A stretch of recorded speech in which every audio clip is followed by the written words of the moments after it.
আমল করতে পারো, ফালানুহিয়ান্নাহু হায়াতান তাইয়্যিবা, আমি আল্লাহ তোমাদের দুনিয়ার জিন্দেগি সুখময় করে দেব। কোন সুবহানাল্লাহ।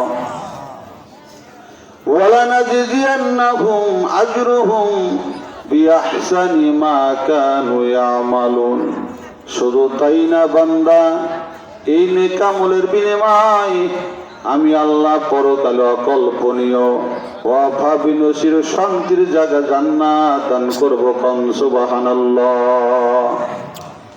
বোঝা গেল বান্দা নেক আমলের বিনিময়ে দুনিয়াও শান্তি, পরকালেও শান্তি। আল্লাহ বলেন গোলাম এমনি নেক আমল গুলো হবে না, নেক আমলের জন্য আল্লাহ পাক একটা শর্ত লাগা দিলেন, ওয়া মুমিন, ঈমান অবস্থায় নেক আমল করো। যার ঈমান নাই তার আমলের কোনো দাম নাই।